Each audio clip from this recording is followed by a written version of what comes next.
सौगात न्यूज में आपका स्वागत है। पेश हैं आज की खबरें। हरियाणा के औद्योगिक प्रशिक्षण संस्थानों ITI में दाखिले की तारीख बढ़ाकर 30 सितंबर कर दी गई है। कौशल विकास एवं औद्योगिक प्रशिक्षण विभाग हरियाणा के अनुसार इच्छुक छात्र 5 सितंबर से 30 सितंबर के बीच सीधे संस्थानों में जाकर या ऑनलाइन पोर्टल www.admission.itiharyana.gov.in पर आवेदन कर सकते हैं। प्राचार्य भूप शर्मा ने बताया कि रिक्त सीटों पर नए दाखिले भी किए जा सकते हैं और ITI का प्रमाण पत्र 12वीं के समकक्ष माना जाता है। हरियाणा बीजेपी में इस्तीफों का दौर जारी है। 2024 विधानसभा चुनाव के लिए टिकट लिस्ट जारी होने के बाद से 250 से अधिक नेता और कार्यकर्ता बगावत कर चुके हैं। पार्टी के बड़े नेताओं में असंतोष बढ़ रहा है।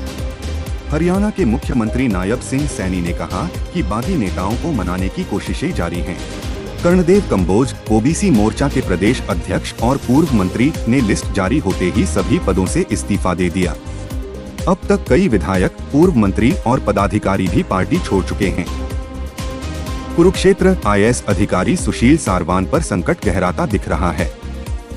पहले लोकसभा चुनाव में शिकायत के बाद उन्हें पंचकूला के उपायुक्त पद से हटाया गया था। अब उनकी मां संतोष सारवान को भाजपा ने मुलाना, अंबाला से टिकट दिया है, जिससे कांग्रेस ने चुनाव में धांधली की आशंका जताते हुए चुनाव आयोग में शिकायत दर्ज कराई है। वर्तमान में सुशील सारवान कुरुक्षेत्र के उपायुक्त और जिला निर्वाचन अधिकारी हैं। कांग्रेस की इस शिकायत के बाद उनके फिर से तबादले की अटकलें तेज हो गई हैं। अंबाला में प्याज के दामों में तेजी से इजाफा हुआ है और यह अब 60 रुपए प्रति किलो तक पहुंच गया है। देवी नगर सब्जी मंडी में भी प्याज 52 रुपए किलो तक बिक रहा है। लगातार बारिश के कारण सब्जियों की फसल खराब हुई है, जिससे स्थानीय प्याज की उपलब्धता कम हो गई है। इस कारण प्याज के दामों में भारी वृद्धि हुई है और आम लोगों की जेब पर बोझ बढ़ गया है। गुरुग्राम महानगर विकास प्राधिकरण GMDA ने MG रोड पर बृहस्पतिवार को एक बड़े अभियान में अवैध अतिक्रमण हटाया। इस कार्रवाई में 1.25 किलोमीटर लंबी सर्विस रोड को अतिक्रमण मुक्त कराया गया। स्थानीय निवासियों की शिकायतों के बाद यह कार्रवाई की गई थी। क्षेत्र में बढ़ते यातायात और अवैध वेंडरों की समस्या को देखते हुए यह कदम उठाया गया है। GMDA अधिकारियों ने स्थानीय लोगों का सहयोग मांगा है ताकि शहर को अतिक्रमण मुक्त बनाया जा सके। सोनीपत जिले के राजपुर गांव में एक हैरान कर देने वाला मामला सामने आया है। अंकित नाम के युवक को मृत समझकर परिवार ने अंतिम संस्कार किया था, लेकिन 3 दिन बाद वह जिंदा मिल गया। पुलिस अब इस रहस्यमयी मामले की तह तक पहुंचने की कोशिश कर रही है। प्रारंभिक जांच से पता चलता है कि यह मामला एक प्रेम प्रसंग से जुड़ा हो सकता है। अंकित पर एक नाबालिग लड़की को भगा ले जाने का आरोप भी है। क्राइम यूनिट गन्नौर की टीम इस मामले की गहनता से जांच कर रही है और जल्द ही इस मामले से पर्दा उठाने की उम्मीद है। सोनीपत में दिन दहाड़े एक पटवारी ओम प्रकाश मलिक का अपहरण कर लिया गया। अपहरणकर्ताओं ने 2 करोड़ रुपए की फिरौती मांगी, लेकिन परिवार 19 लाख रुपए देकर उन्हें छुड़ा पाया। घटना CCTV कैमरे में कैद हो गई है। वीडियो में दिख रहा है कि लोग घटना को देख रहे हैं, लेकिन कोई भी मदद के लिए आगे नहीं आया। पुलिस मामले की जांच कर रही है। पटवारी एसोसिएशन ने इस घटना पर रोष जताया है और पुलिस से कार्रवाई की मांग की है। हरियाणा की सावित्री जिंदल, देश की चौथी सबसे अमीर महिला, ने हिसार विधानसभा चुनाव में भाजपा से टिकट कटने के बाद निर्दलीय लड़ने की घोषणा की है। सावित्री जिंदल, जो भाजपा सांसद नवीन जिंदल की मां हैं, ने समर्थकों के दबाव में यह फैसला लिया। भाजपा ने हाल ही में 67 उम्मीदवारों की सूची जारी की थी, जिसमें उनका नाम नहीं था। हिसार सीट पर उनका मुकाबला भाजपा के डॉक्टर कमल गुप्ता से होगा। जिंदल परिवार का हिसार में राजनीतिक और सामाजिक प्रभाव रहा है, जिससे उन्हें कड़ी टक्कर की उम्मीद है। चरखी दादरी के हड़ौदी स्थित राजकीय स्कूल के खेल मैदान में गुरुवार शाम एक नवजात शिशु का सिर मिलने से सनसनी फैल गई। कुछ युवक खेलने के लिए स्कूल पहुंचे थे, तभी उन्होंने यह दर्दनाक नजारा देखा। सूचना मिलते ही बाढ़रा थाना पुलिस मौके पर पहुंची और मामले की जांच शुरू कर दी। ग्रामीणों की माने तो शिशु का सिर मिट्टी में गाड़ा हुआ था। पुलिस इस घटना के पीछे के कारणों का पता लगाने में जुटी हुई है। कुरुक्षेत्र पुलिस ने सरकारी नौकरी लगवाने के नाम पर करोड़ों रुपए की ठगी करने वाले गुरचरण सिंह को गिरफ्तार किया है। जयपाल नामक व्यक्ति ने पुलिस में शिकायत दर्ज कराई थी कि गुरचरण सिंह ने उसे और कई अन्य लोगों को नौकरी का झांसा देकर करोड़ों रुपए ठग लिए। आरोपी ने व्हाट्सएप पर फर्जी पुलिस वेरिफिकेशन और ज्वाइनिंग लेटर भी भेजे थे। पुलिस ने आरोपी से 1 लाख रुपए बरामद किए हैं और उसे जेल भेज दिया है।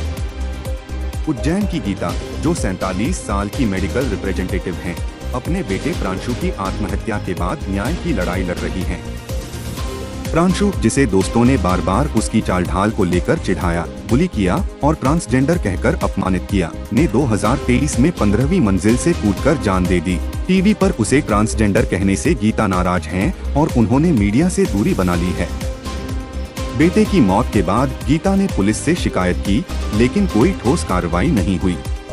वह अब भी न्याय के लिए संघर्ष कर रही हैं, जबकि बेटे के फोन की जांच भोपाल में चल रही है। सिक्किम के पाक्योंग जिले में गुरुवार को एक भीषण सड़क हादसे में सेना का एक ट्रक 800 फीट गहरी खाई में गिर गया। इस हादसे में मध्य प्रदेश के सिपाही प्रदीप पटेल, इम्फाल के CFNW पीटर, हरियाणा के नायक गुरसेव सिंह और तमिलनाडु के सूबेदार के थंगापंडी सहित 4 जवान शहीद हो गए। यह हादसा पश्चिम बंगाल के पेडोंग से सिक्किम के जुलुक जाते समय हुआ। गौरतलब है कि 10 दिन पहले अरुणाचल प्रदेश में भी इसी तरह का हादसा हुआ था, जिसमें 3 जवान शहीद हुए थे। भारतीय सेना ने चीन सीमा पर तैनात किए जाने वाले ड्रोन्स में चीनी पुर्जों के इस्तेमाल पर रोक लगा दी है। रक्षा मंत्रालय ने 200 ड्रोन के ऑर्डर को होल्ड पर रखते हुए निर्माताओं से पुर्जों की उत्पत्ति का प्रमाण मांगा है। सेना ने ड्रोन निर्माता कंपनियों को चेतावनी दी है कि वे चीनी कंपोनेंट्स का इस्तेमाल न करें। आर्मी डिजाइन ब्यूरो के अतिरिक्त निदेशक मेजर जनरल CS मान के मुताबिक सेना इस महीने के अंत में लद्दाख के वारीला में हिमड्रोनेथॉन का आयोजन कर रही है, जहां घरेलू कंपनियां उच्च ऊंचाई वाले इलाकों के लिए अपने ड्रोन्स का प्रदर्शन करेंगी। सेना का लक्ष्य है कि भारतीय ड्रोन निर्माता स्वदेशी तकनीक के साथ ऊंचाई वाले इलाकों में भी प्रभावी ड्रोन विकसित करें। दिल्ली हाई कोर्ट ने विकिपीडिया को भारत में बैन करने की धमकी दी है। न्यूज एजेंसी ANI द्वारा दायर मानहानि के मुकदमे में विकिपीडिया ने कोर्ट के आदेशों का पालन नहीं किया है। ANI का आरोप है कि विकिपीडिया पर ANI को केंद्र सरकार का प्रचार उपकरण बताया गया है।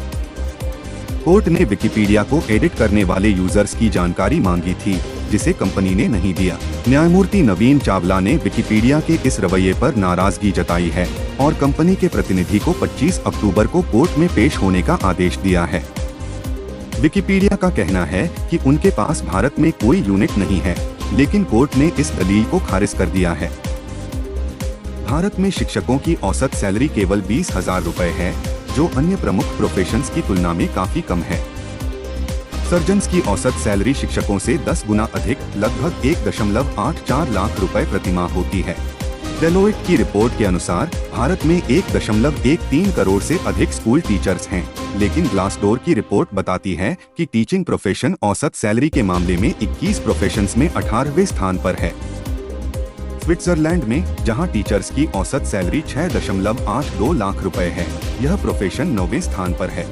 CEO वर्ल्ड मैगजीन के अनुसार भारत औसत सैलरी के मामले में दुनिया में 85वें स्थान पर है। आज के समाचार में बस इतना ही। देखते रहें सौगात न्यूज।